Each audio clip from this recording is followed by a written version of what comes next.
दोस्तों नमस्कार, मैं मनीष कुमार आप सबका स्वागत करता हूं एक बार फिर हमारे यूट्यूब चैनल युवा भारत पर। दोस्तों आज हम ज्योग्राफी स्टार्ट कर रहे हैं और ज्योग्राफी का हमारा ये पहला लेक्चर रहेगा।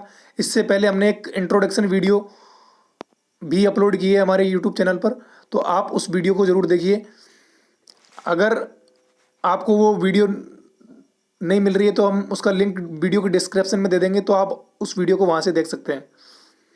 तो आज हम पहला लेक्चर स्टार्ट कर रहे हैं, तो उसमें हमारा पहला लेक्चर रहेगा ब्रह्मांड यानी यूनिवर्स। दोस्तों आई होप यू कि आपको ये लेक्चर बहुत अच्छी तरह पसंद आएगा, तो आप इसी आशा के साथ बने रहिए मेरे साथ अंत तक। और आज हम ए से लेकर जेड तक समझने का प्रयास करेंगे ब्रह्मांड को। तो चलिए दोस्तों, बिना देरी करते हुए हम टॉपिक को लेक्चर को स्टार्ट करते हैं। दोस्तों हमारा पहला प्रश्न रहेगा कि ब्रह्मांड है क्या, यानी यूनिवर्स है क्या। यूनिवर्स समस्त द्रव्य, द्रव्य का मतलब मैटर जिसको हम पदार्थ कहते हैं, समस्त पदार्थ एवं ऊर्जा यानी एनर्जी के सम्मिलित स्वरूप को हम क्या कहते हैं, ब्रह्मांड कहते हैं। दोस्तों समझ में आया आपके कि समस्त द्रव्य जो आपको दिखाई देता है उसको द्रव्य या पदार्थ कहते हैं, और जो आपको नहीं दिखाई देता प्रकृति के अंदर उसको हम एनर्जी या ऊर्जा के नाम से जानते हैं। इन दोनों के सम्मिलित स्वरूप को हम ब्रह्मांड कहते हैं। इसके अलावा दूसरी परिभाषा इसकी है कि सूक्ष्मतम अणुओं से लेकर, यानी प्रकृति में जो भी सूक्ष्मतम अणु है उससे लेकर विशाल आकाश गंगाओं तक के समूह को हम क्या क्या कहते हैं, ब्रह्मांड कहते हैं। सूक्ष्मतम अणु से लेकर विशाल आकाश गंगाओं के समूह को हम ब्रह्मांड कहते हैं। आई होप यू आपको ये परिभाषा समझ में आई होगी। चलिए आगे चलते हैं कि हमारा अगला क्वेश्चन रहेगा कि ब्रह्मांड की उत्पत्ति कैसी हुई। दोस्तों हम बारी बारी से सभी क्वेश्चनों को जवाब लेते चलेंगे और पूरी तरह हम इस लेक्चर को कंप्लीट करते हुए समझते चलेंगे। तो हमारा दूसरा क्वेश्चन रहेगा कि ब्रह्मांड की उत्पत्ति कैसी हुई। तो दोस्तों मैं आपको समझाना चाहता हूँ कि ब्रह्मांड की उत्पत्ति यानी यूनिवर्स की उत्पत्ति, ओरिजिन कैसे हुआ। तो इसके लिए अलग अलग सिद्धांत दिए गए हैं, अलग अलग वैज्ञानिकों ने अलग अलग सिद्धांत दिए हैं, परंतु इसमें सर्वाधिक मान्य सिद्धांत महाविस्फोट सिद्धांत है, जिसको हम इंग्लिश में बिग बैंग थ्योरी के नाम से जानते हैं। इसका प्रतिपादक जॉर्ज लेमेंतर नाम का वैज्ञानिक था।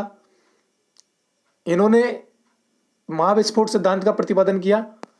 इसके अलावा दोलन सिद्धांत है, स्फीति सिद्धांत भी है, और साम्यावस्था एवं स्थिर अवस्था संकल्पना भी दी हुई है, परंतु सर्वाधिक मान्य सिद्धांत महाविस्फोट सिद्धांत ही है जो जिसको जॉर्ज लेमेंतर ने प्रतिपादित किया।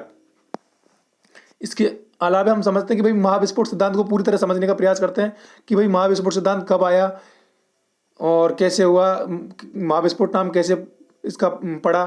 तो हम सभी को बारी बारी से क्वेश्चनों का जवाब जानने की कोशिश करेंगे। तो इसके आगे चलते हैं, हम महाविस्फोट सिद्धांत बिग बैंग थ्योरी के बारे में समझने का प्रयास करते हैं।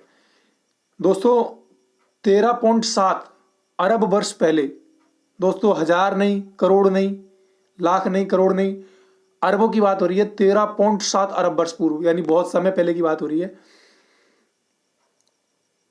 उस समय की पहले की बात है जब ब्रह्मांड की उत्पत्ति हुई है। ये माना जाता है, वैज्ञानिक ये चीज़ को मान्यता देते हैं कि भाई 13.7 अरब वर्ष पूर्व ब्रह्मांड यानी यूनिवर्स की उत्पत्ति हुई थी।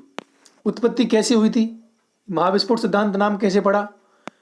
दोस्तों वैज्ञानिकों का मानना है कि पूरा ब्रह्मांड किसी समय यानी 13.7 अरब वर्ष पहले एक विलक्षणता नाम के बिंदु में, एक बिंदु था, उसका नाम था विलक्षणता, उसके नामक बिंदु में समाहित था, जिसको हम इंग्लिश में विलक्षणता को सिंगुलरिटी बोलते हैं।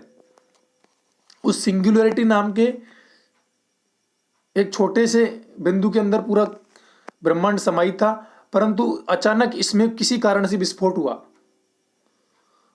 उस कारण से इसका नाम महाविस्फोट सिद्धांत पड़ा, और उस विस्फोट होने के कारण हमारे ब्रह्मांड का निर्माण हुआ, ये माना जाता है। वैज्ञानिक मानते हैं इस चीज को।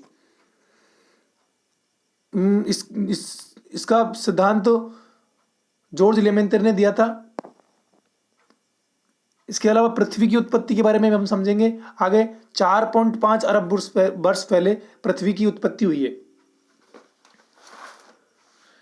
पृथ्वी की उत्पत्ति के बारे में 4.5 अरब वर्ष पहले माना जाता है कि जब पृथ्वी की उत्पत्ति हुई है। सूर्य से पृथ्वी की उत्पत्ति मानी जाती है कि भाई सूर्य से अलग होकर एक आग का गोला थी। आपने सुना होगा कि भाई पृथ्वी शुरू में एक आग का गोला थी जो धीरे धीरे ठंडी हुई, तो और उस पर बाद में जीव का आगमन हुआ और फिर मानव का आगमन हुआ। तो उसकी कहानी भी हम समझेंगे। लेकिन अभी ये लेक्चर ब्रह्मांड के बारे में है, तो हम इस केवल यूनिवर्स के बारे में ही क्वेश्चनों का जवाब जानने की कोशिश कर रहे हैं। दोस्तों अगली बात हम लेते हैं कि ब्रह्मांड का अध्ययन क्या कहलाता है। ब्रह्मांड का अध्ययन कहलाता है कॉस्मोलॉजी। क्या कहलाता है? कॉस्मोलॉजी। ठीक है दोस्तों,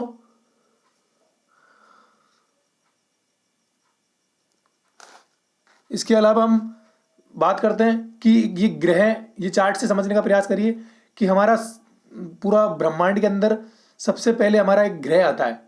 क्या आता है? ग्रह। जिस हमारे ग्रह का नाम है अर्थ, यानी धरती, पृथ्वी।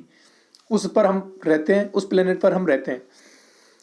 ऐसे 8 ग्रह हमारे सौरमंडल में, हम अगला टॉपिक हमारा सौरमंडल ही रहेगा। उस सौरमंडल में हम 8 ग्रहों के बारे में पढ़ेंगे, जिनमें 8 ग्रह हैं बुध, शुक्र, पृथ्वी, मंगल, बृहस्पति, शनि, अरुण और वरुण। ये 8 ग्रह सूर्य के चक्कर लगा रहे हैं। किसके? सूर्य के। सूर्य एक तारा है। क्या है? सूर्य एक तारा है। उस तारे के हमारे पृथ्वी जैसे 8 ग्रह सूर्य के चक्कर लगा रहे हैं। अब ऐसा माना जाता है कि 1 खरब तारे मिलकर के एक मंदाकिनी का निर्माण करते हैं। अब समझिए आप, 1 खरब की बात हो रही है, अरब की नहीं, खरब की बात हो रही है। तो कितना बड़ा हमारा ब्रह्मांड हो सकता है कि हमारे सूर्य जैसे 1 खरब तारे मिलकर के एक मंदाकिनी का निर्माण करते हैं। मंदाकिनी को गैलेक्सी बोलते हैं। क्या बोलते हैं? गैलेक्सी। जिसकी हमारी गैलेक्सी का नाम है दुग्ध मेखला। कौन सी? मिल्की वे को जिसको हम बोलते हैं इंग्लिश में, हमारी मंदाकिनी का नाम है। तो हमारी जो मंदाकिनी है, इसमें हमारे सौरमंडल जैसे कई मंडल है और इसमें कई प्लेनेट चक्कर लगा रहे हैं। हर तारे के प्लेनेट चक्कर लगा रहे हैं। तो हो सकता है कितना बड़ा हमारा ब्रह्मांड हो सकता है, इसका अनुमान नहीं लगाया जा सकता। अभी तो ये मंदाकिनी हुई है और इन मंदाकिनियों का एक समूह होता है और उन समूहों से मिलकर एक ब्रह्मांड बनता है।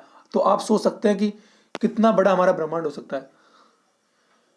दोस्तों, उस ग्रह, हमारे एक पृथ्वी ग्रह से हम चलते हैं। पृथ्वी ग्रह जैसे चक्कर लगा रहे हैं सूर्य के। सूर्य एक तारा है और सूर्य जैसे 1 खरब तारे मिलकर के एक मंदाकिनी बना रहे हैं, गैलेक्सी बना रहे हैं। 1 खरब तारे मिलकर, आप समझिए 1 खरब तारों के कितने प्लेनेट चक्कर लगा रहे होंगे। और फिर उस मंदाकिनी के एक समूह होता है और समूह से मिलकर के एक ब्रह्मांड का निर्माण होता है। तो ये बहुत बड़ी स्तर की बात की जा रही है, आप समझने का प्रयास करिए। तो अब अगले आगे समझते हैं हम कि इस चार्ट को आप गौर से देखिए, इसमें समझिए भाई सबसे पहले ग्रह आता है। ग्रह के बाद में हम तारे, और तारे के बाद में जो तारों का समूह होता है और उनके जो प्लेनेट चक्कर लगाते हैं उनसे मंदाकिनी गैलेक्सी का निर्माण होता है, जो हमारी गैलेक्सी का नाम है दुग्ध मेखला। और दुग्ध मेखला के सबसे निकटतम जो है गैलेक्सी है, उसका नाम है देवयानी। और जैसे हमारा सूर्य तारा है, उस तारे के एक नज़दीक है और उस तारे का नाम है प्रोक्सिमा सेंचुरी। नज़दीक का तारा, सर्वाधिक नज़दीक निकट जो तारा है उसका नाम प्रोक्सिमा सेंचुरी है। और ये क्लस्टर ऑफ गैलेक्सी जो मंदाकिनी का समूह होता है, उनसे मिलकर एक यूनिवर्स यानी ब्रह्मांड का निर्माण होता है। और अभी जो नवीनतम ज्ञात मंदाकिनी बताई जा रही है उसका नाम है ड्वार्फ मंदाकिनी। क्या नाम है उसका? इसमें मैंने दे ही नहीं रखा है नोट्स में, तो उसका नाम है ड्वार्फ मंदाकिनी। ठीक है दोस्तों, इसके अलावा सौरमंडल के बारे में हम अगले टॉपिक में पढ़ेंगे, पर अभी आप समझने का प्रयास करिए। ये टॉपिक जो ब्रह्मांड यूनिवर्स का टॉपिक है दोस्तों, ये वो उस टाइप का टॉपिक नहीं है कुछ ज़्यादा कि एग्जाम बेसिस क्वेश्चन में से आते होंगे, लेकिन ये समझने वाला टॉपिक है। इसमें अंडरस्टैंडिंग वाला टॉपिक है। इसमें आप समझने का ज़्यादा प्रयास करिए, क्वेश्चनों पर ज़्यादा ध्यान मत दीजिए। तो आगे चलिए, इस चित्र को देखिए, आप समझने का प्रयास करिए। इसमें मंदाकिनी, ये पूरा यूनिवर्स दिखाई दे रहा है। और हम इसके आगे हम इसकी इकाइयों के बारे में पढ़ेंगे कि क्या क्या इकाइयाँ हैं, कौन कौन सी इकाइयाँ हैं ब्रह्मांड में मापने की। इनमें सबसे पहले ब्रह्मांड में दूरी मापने की इकाइयाँ खगोलीय दूरी होती है, एस्ट्रोनॉमिकल यूनिट जिसको हम कहते हैं, एस्ट्रोनॉमिकल यूनिट, जिसमें पृथ्वी से सूर्य के मध्य की दूरी कहलाती है। उसके आगे हम प्रकाश वर्ष, लाइट ईयर के बारे में हम समझने का प्रयास कर रहे हैं। प्रकाश वर्ष यानी प्रकाश द्वारा एक वर्ष में चली गई दूरी यानी तय दूरी क्या कहलाती है, प्रकाश वर्ष। और प्रकाश की गति होती कितनी है, प्रकाश की गति होती है 3 × 10⁸ मीटर पर सेकेंड।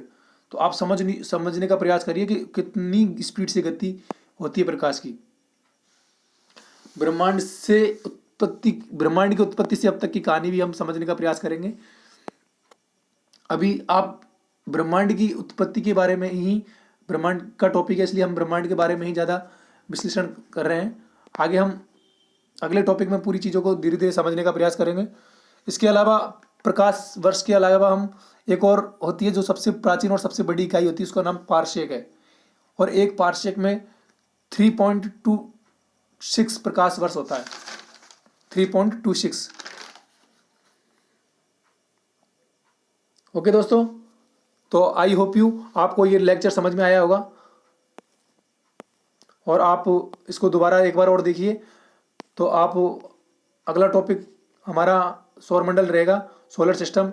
उसमें हम आपको और अच्छी तरह से पूरी कन्फ्यूजन आपका दूर करेंगे। अगर आपको इसमें लेक्चर में कुछ भी कन्फ्यूजन है तो आप कमेंट बॉक्स में कमेंट करके आप इसके बारे में कोई भी क्वेश्चन आप पूछ सकते हैं, तो आपको उसका जवाब मिल जाएगा। Okay bye, thank you, good night, धन्यवाद।